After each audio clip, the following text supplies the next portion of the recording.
মাতারবাড়ি গভীর সমুদ্র বন্দর কয়লা বিদ্যুৎ প্রকল্প ও মিডার কার্যক্রম পরিদর্শন করলেন প্রধানমন্ত্রী। অগ্রগতি নিয়ে মত বিনিময়। রাষ্ট্রপতি নির্বাচনে 2 মনোনয়নপত্র সংগ্রহ বিএনপির। প্রার্থী চূড়ান্ত করতে 11 দলের বৈঠক, অংশ নিচ্ছেন শীর্ষ নেতারা। রাজধানীতে এখনো স্বাভাবিক হয়নি গ্যাস সরবরাহ। পাম্পের লাইন কমলেও বাসাবাড়িতে ভোগান্তি। মন্ত্রীর আশ্বাসের বাস্তবায়ন চান নগরবাসী। ইসরায়েলি আগ্রাসন রুখতে মুসলিম বিশ্বকে ন্যাটোর আদলে সামরিক জোট গঠনের তাগিদ পাকিস্তানের। ঐক্যবদ্ধ ফ্রন্টে আসার আহ্বান।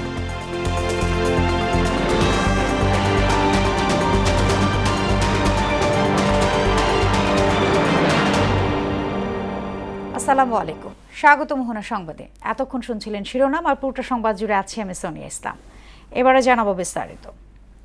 প্রধানমন্ত্রী তারেক রহমানের কক্সবাজার চট্টগ্রাম সফরে উন্নয়ন, বন্যার্তদের পুনর্বাসন ও সাংগঠনিক কার্যক্রম গুরুত্ব পাচ্ছে। মহেশখালীতে প্রধানমন্ত্রী মেগা প্রকল্পগুলোর অগ্রগতি পরিদর্শনের পাশাপাশি সাম্প্রতিক বন্যায় ক্ষতিগ্রস্ত মানুষের পুনর্বাসন কার্যক্রমে অংশ নিচ্ছেন। এছাড়া ফটিকছড়ি ও হাটহাজারীতে ধর্মীয় নেতাদের সঙ্গে সাক্ষাৎ করবেন সরকার প্রধান। তানজিদ ভুঁইয়ার প্রতিবেদন। তেজগাঁও বিমানবন্দর থেকে হেলিকপ্টার যোগে ঢাকা ছেড়ে যান প্রধানমন্ত্রী তারেক রহমান। সকাল 10:30টার দিকে তিনি কক্সবাজারের মহেশখালীর মাতারবাড়িতে পৌঁছান।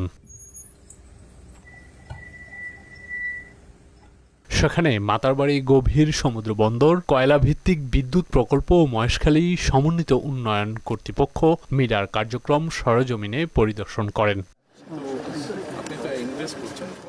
পরিদর্শনের সময় প্রধানমন্ত্রী মেগা প্রকল্পের অগ্রগতি সম্পর্কে সংশ্লিষ্ট কর্মকর্তা ও প্রকৌশলীদের সঙ্গে মতবিনিময় করেন। দেশের অর্থনীতিতে গুরুত্বপূর্ণ ভূমিকা রাখবে এমন প্রকল্পগুলোর বাস্তবায়ন পরিস্থিতি ও ভবিষ্যৎ পরিকল্পনা নিয়েও তিনি সংশ্লিষ্টদের সঙ্গে আলোচনা করেন। কক্সবাজারের মাতারবাড়ি এবং মহেশখালীর কর্মসূচি শেষে প্রধানমন্ত্রী হেলিকপ্টারে চট্টগ্রামের বাঁশখালীর বাহারছড়ার উদ্দেশ্যে রওনা দেবেন। দুপুরে সরকার প্রধান বাহারছড়ার পশ্চিম বাঁশখালী উচ্চ বিদ্যালয় ও কলেজ মাঠে আয়োজিত অনুষ্ঠানে যোগ দেবেন তিনি। তানজিদ ভুঁইয়া, মোহনা সংবাদ। রাষ্ট্রপতি নির্বাচনের জন্য 2টি মনোনয়নপত্র সংগ্রহ করেছে বিএনপি। সকালে রাজধানীর আগারগাঁওয়ের নির্বাচন ভবন থেকে এই মনোনয়ন সংগ্রহ করেন জাতীয় সংসদের চিফ হুইপ নুরুল ইসলাম মনি ও রুহুল কবির রিজভী। এর আগে গত বৃহস্পতিবার রাষ্ট্রপতি নির্বাচনের তফসিল ঘোষণা করে নির্বাচন কমিশন ইসি। ঘোষিত তফসিল অনুযায়ী আগামী 13ই আগস্ট মনোনয়নপত্র দাখিলের তারিখ নির্ধারণ করা হয়েছে এবং 20 আগস্ট ভোট গ্রহণ অনুষ্ঠিত হবে বলে জানান ইসির সিনিয়র সচিব আখতার আহমেদ। রাষ্ট্রপতি নির্বাচনে অংশগ্রহণ ও প্রার্থী মনোনয়নের বিষয়ে চূড়ান্ত সিদ্ধান্ত নিতে বৈঠকে বসেছে 11 দলীয় ঐক্য। সকালে রাজধানীর মিন্টো রোডে বিরোধী দলীয় নেতা ডক্টর শফিকুর রহমানের বাসভবনে বেলা 11:30টায় বৈঠকটি শুরু হয়। এতে উপস্থিত আছেন জামায়াত ইসলামের আমির সেক্রেটারি জেনারেল গোলাম পরোয়ার, সহকারী secretary general Hamidur Rahman Azad, NCP আহ্বায়ক নাহিদ ইসলাম, এলডিপিডির সভাপতি কর্নেল অলি আহমেদ, খেলাফত মজলিসের আমির মাইনুল হক সহ জোটের শীর্ষ নেতারা। দর্শক, এ নিয়ে আরো জানাতে মিন্টো রোড থেকে যুক্ত হচ্ছেন আমাদের সহকর্মী মুদাসির আলী। আমরা চলে যাচ্ছি তার কাছে। মুদাসির, বৈঠকের সবশেষ কি তথ্য আপনার কাছে আছে এই মুহূর্তে আমাদের জানাবেন?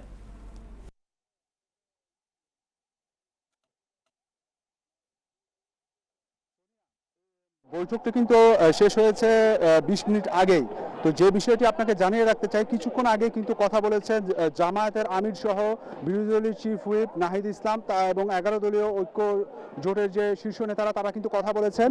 তারা ইতিমধ্যে ঘোষণা দিয়েছেন যে রাষ্ট্রপতি নির্বাচনে রাষ্ট্রপতি পদে কাকে মনোনয়ন দিচ্ছেন, সেটি হচ্ছে এলডিপির দলের যে নেতা কর্নেল অলি আহমেদ, তাকে কিন্তু মনোনয়ন দিয়েছেন। তারা এইমাত্র জানিয়েছেন এবং তার প্রতি তাকে আস্থা রেখেই তাকে মনোনয়ন দেওয়া হয়েছে।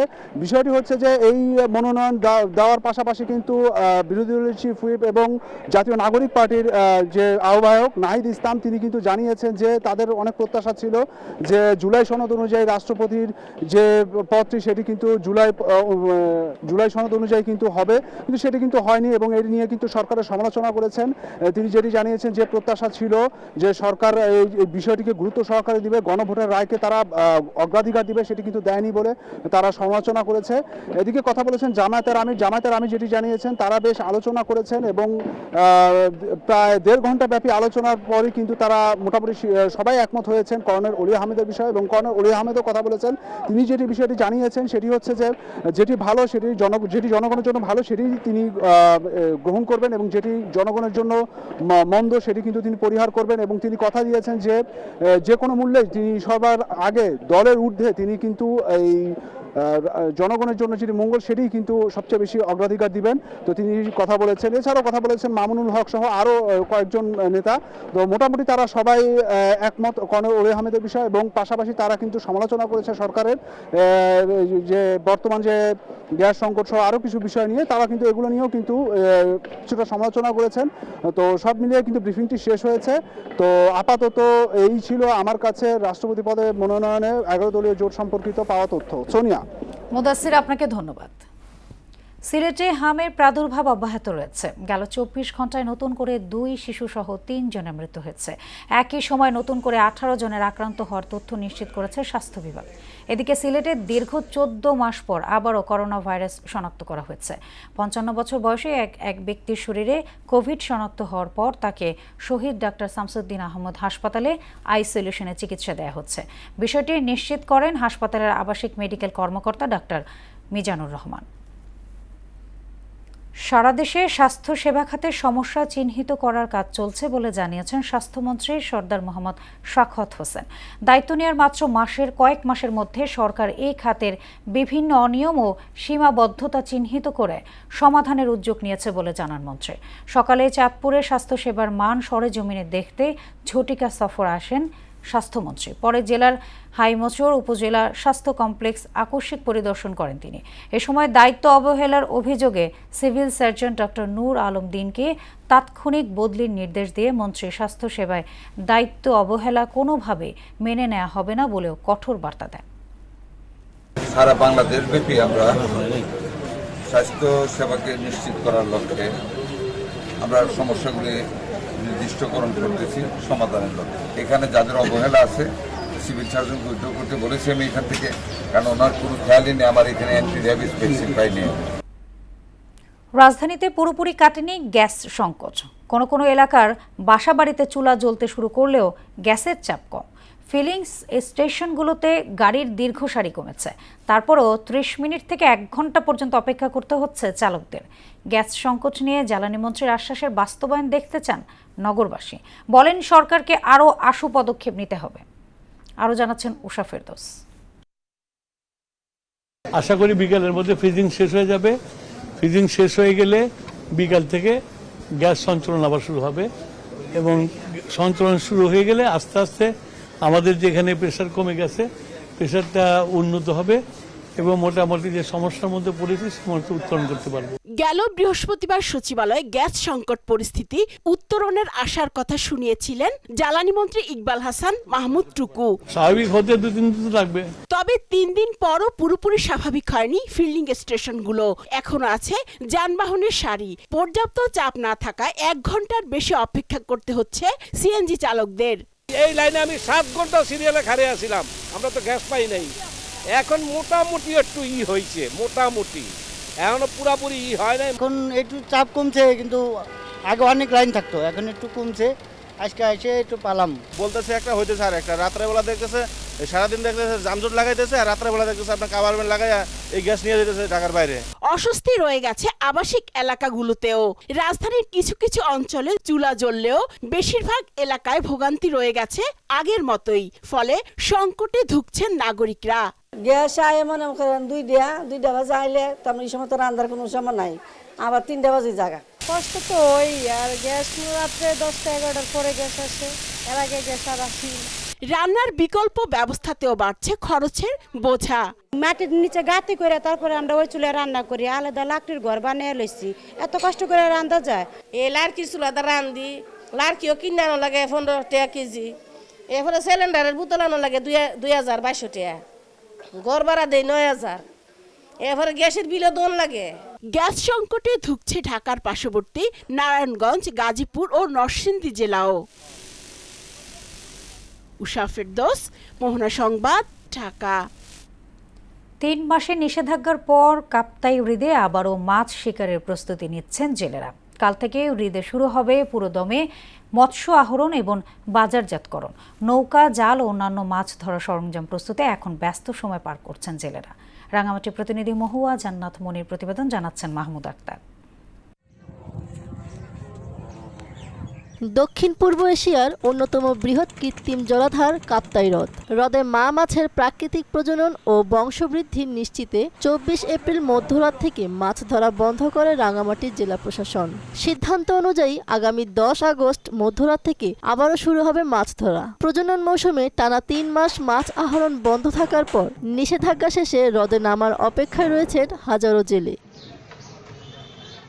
দীর্ঘদিন নৌকা ও জাল গুটিয়ে রাখা জেলেরা জাল মেরামত, নৌকা ঠিক করা সহ শেষ মুহূর্তের প্রস্তুতিতে ব্যস্ত সময় পার করছেন। নিষেধাজ্ঞা শেষে পর্যাপ্ত মাছ পাবার আশা জানান জেলেরা। 3 মাস 10 দিন পর যখন আমাদের এই মৎস্য ব্যবসা খোলা হচ্ছে, চালু হচ্ছে, এখন আমাদের এই পরিবার নিয়ে, পরিজন নিয়ে আমরা চলাফেরা করা, খাওয়া দাওয়া করা, পড়ালেখা, এগুলো আমাদের একটু সচ্ছল হবে। এখন ব্যস্ত সময় পার হচ্ছে, খোলার সময় হয়েছে, 10 তারিখ খুলবে, এই জন্য একটু ব্যস্ত সময় পার করা। অলরেডি 4-5টা ডলার নেমে গেছে, ড্রামও চলে আসছে কাপ্তাই লেগের। ওই জন্য আমরা ড্রামের কাজ করতেছি, এগুলো রং করবো, এগুলো দিয়ে রং করে ঢাকার জন্য প্রস্তুতি নিব। মাছটা মোটামুটি আশা করি ভালো হবে, এটাই আমরা আশা করি। সরকারের প্রতি আমাদের আবদার যে সময় মতো যত সময় ঠিক আছে লিখতে যাতে খুলে। কাপ্তাই হ্রদের মৎস্য সম্পদ সংরক্ষণে মাছ আহরণের নিষেধাজ্ঞা গুরুত্বপূর্ণ ভূমিকা রাখছে বলে জানায় কর্তৃপক্ষ।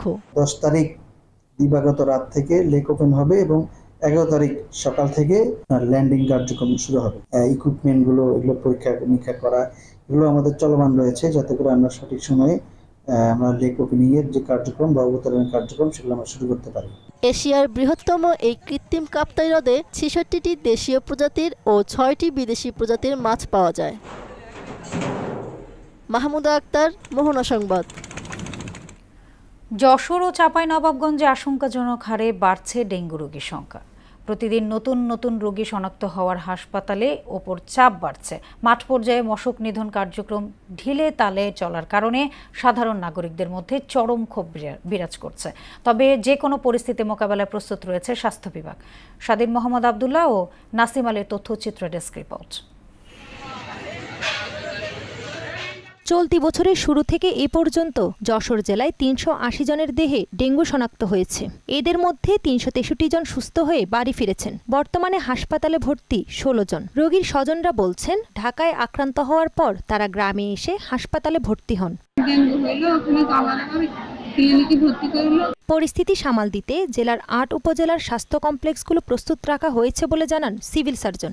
আর চিকিৎসার পাশাপাশি ডেঙ্গু প্রতিরোধে সচেতনতা বাড়ানো ও মশার প্রজননস্থল ধ্বংসের উপর তাগিদ দেন স্বাস্থ্য কর্মকর্তারা। ডেঙ্গু যেহেতু মশাবাহিত রোগ, এই সময়ে সবাইকে যেহেতু বৃষ্টির সময় সবাইকে একটু সচেতন থাকতে হবে। বাড়ির আশপাশ যে পরিষ্কার পরিচ্ছন্ন রাখতে হবে। পর্যাপ্ত ওষুধ এবং ডেঙ্গু পরীক্ষা করার যে কিট এবং স্যালাইন সেগুলো বর্তমান মজুদ আছে। আমরা স্বাস্থ্য অধিদপ্তর সহ সিএমএইচের সাথে যোগাযোগ রেখে সবসময় এই জিনিসগুলো যাতে মজুদ থাকে সেই বিষয়ে প্রয়োজনীয় পদক্ষেপ গ্রহণ করছি। এদিকে চাঁপাইনবাবগঞ্জে আশঙ্কাজনক হারে বাড়ছে ডেঙ্গু রোগীর সংখ্যা। একদিনের ব্যবধানে নতুন করে ডেঙ্গু রোগী ভর্তি হয়েছেন 15 জন। এর ফলে 250 শয্যা বিশিষ্ট জেনারেল হাসপাতালে প্রকট হচ্ছে শয্যা সংকট।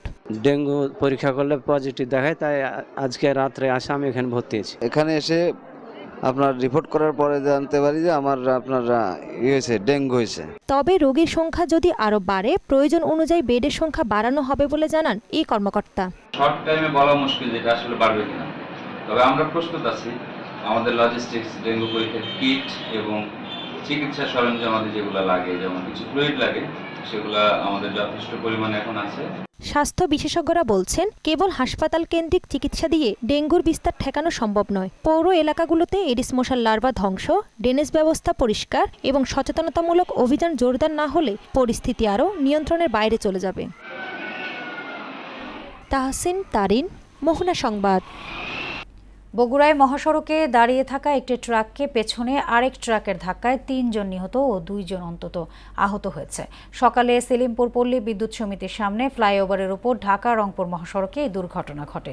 পুলিশ ও প্রত্যক্ষদর্শীরা জানান, বগুড়া মহানগরীর সেলিমপুর এলাকার পল্লী বিদ্যুৎ সমিতির সামনে ফ্লাইওভারে ঢাকাগামী একটি ট্রাক বিকল হয়ে দাঁড়িয়েছিল।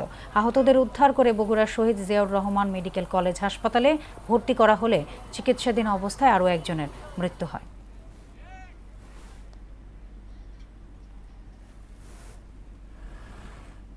মোহনা টেলিভিশনের সংবাদ প্রচারের পর শুরু হয়েছে ব্রাহ্মণবাড়িয়ার আশুগঞ্জ রেল স্টেশনের যাত্রী ছাউনি মেরামতের কাজ।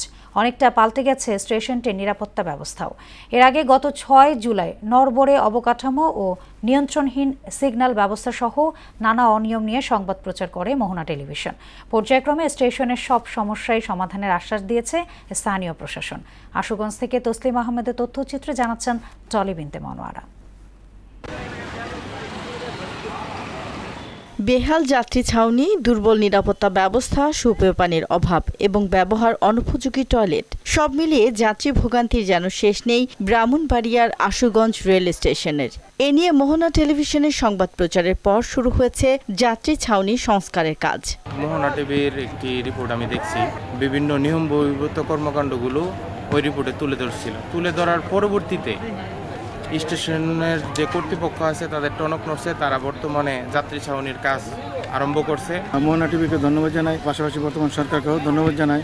তারা এই সংবাদের ভিত্তিতে যে অতি তাড়াতাড়ি এই কাজ শুরু করেছে।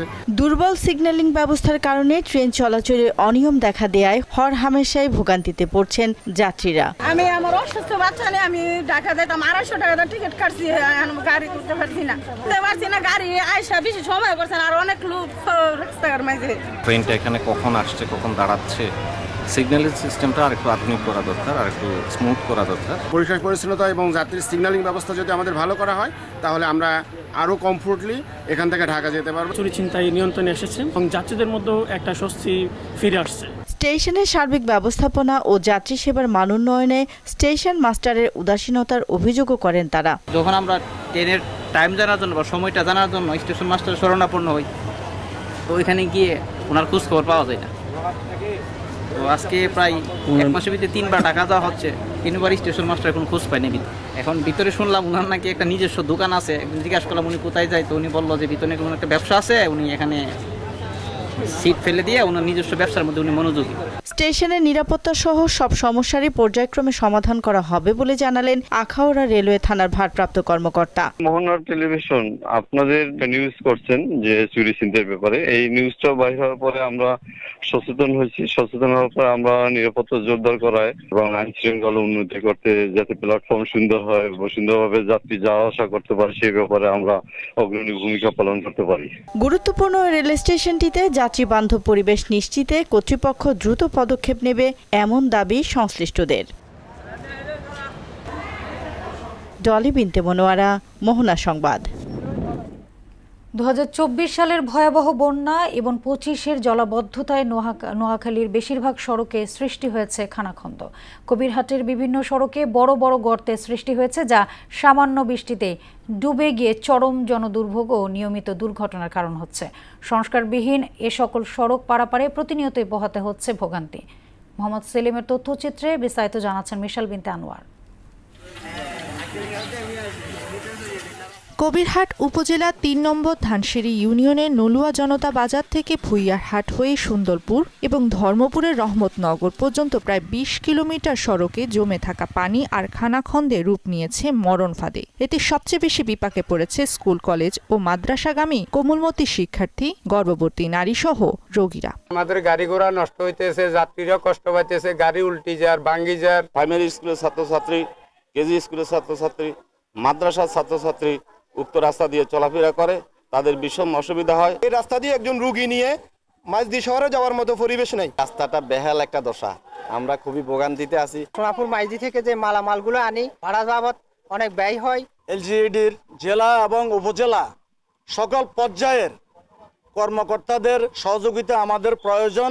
গুরুত্বপূর্ণ সড়ক অগ্রাধিকারের ভিত্তিতে সংস্কারের আয়তায় আনা হবে বলে জানান নির্বাহী প্রকৌশলী। যেসব সড়কগুলো অতি জনগুরুত্বপূর্ণ এবং বেশি ক্ষতিগ্রস্ত হয়েছে, আমরা সেই সব সড়কগুলোকে অগ্রাধিকার ভিত্তিতে চিহ্নিত করে আমরা মেরামত কার্যক্রম হাতে নিয়েছি। আশা করি আমরা খুব দ্রুতই এগুলো আমরা বাস্তবায়ন করতে পারবো। শিক্ষা ও বাণিজ্যিক অবকাঠামো টিকিয়ে রাখতে দ্রুততম সময়ে এই অঞ্চলের সড়ক সংস্কারে বর্তমান সরকার ও কর্তৃপক্ষের কার্যকর পদক্ষেপ দেখতে চান নোয়াখালীবাসী। মিশাল বিন তানোয়ার, মোহনা সংবাদ। এবার খেলার খবর। ফুটবল। ইংল্যান্ডের ফুটবলে এক নতুন অধ্যায়ের সূচনা করে প্রিমিয়ার লিগের ক্লাব ফুলহ্যাম ছেড়ে পঞ্চম স্তরের ক্লাব বোরহ্যামে উড়ে যোগ দিয়েছেন তরুণ বাংলাদেশি বংশোদ্ভূত উইঙ্গার ফারহান আলী ওয়াহিদ। ক্যারিয়ারে নিয়মিত খেলার সুযোগ পেতে ও নিজেকে নতুন করে চেনাতে তার এই দলবদল আলোচনার জন্ম দিয়েছে। বিস্তারিত মশিউর রহমানের রিপোর্টে। ইউরোপের শীর্ষ ফুটবল মঞ্চের চাকচিক্য ছেড়ে নিজেকে গড়ার এক সাহসী সিদ্ধান্ত নিলেন বাংলাদেশি বংশোদ্ভূত ফারহান আলী ওয়াহিদ। ফুলহ্যামের মতো ক্লাব ছেড়ে বোরহাম উডে তার এই আগমন ক্যারিয়ারের এক নতুন টার্নিং পয়েন্ট হতে পারে। ফুলহ্যামের একাডেমিতে বেশ কিছুদিন ধরেই নিজের প্রতিভার স্বাক্ষর রেখেছিলেন ফারহান। তবে লিগের মূল একাদশে খেলার তীব্র প্রতিযোগিতা ও পর্যাপ্ত গেম টাইমের অভাবে তার বিকাশ কিছুটা থমকে গিয়েছিল। আর ঠিক এই কারণেই নিয়মিত মাঠে নামার উদ্দেশ্যেই তিনি বেছে নিয়েছিলেন বোরহান উডকে,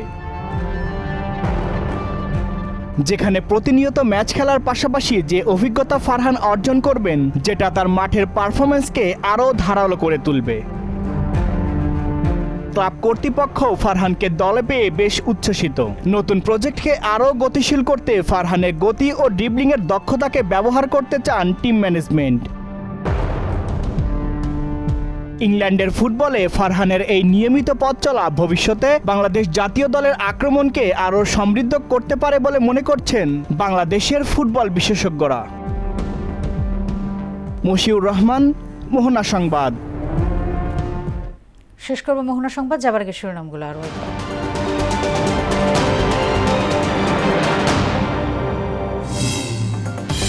মাতারবাড়ি গভীর সমুদ্র বন্দর কয়লা বিদ্যুৎ প্রকল্প ও মিডার কার্যক্রম পরিদর্শন করলেন প্রধানমন্ত্রী।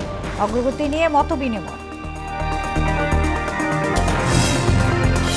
রাষ্ট্রপতি নির্বাচনে 2 মনোনয়নপত্র সংগ্রহ বিএনপির। প্রার্থী চূড়ান্ত করতে 11 দলের বৈঠক, অংশ নিচ্ছেন শীর্ষ নেতারা।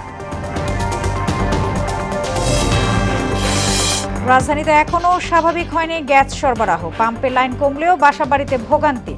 মন্ত্রীর আশ্বাসের বাস্তবায়ন চান নগরবাসী। এবং ইসরায়েলি আগ্রাসন রুখতে মুসলিম বিশ্বকে ন্যাটোর আদলে সামরিক জোট গঠনের তাগিদ পাকিস্তানের। ঐক্যবদ্ধ ফ্রন্টে আসার আহ্বান।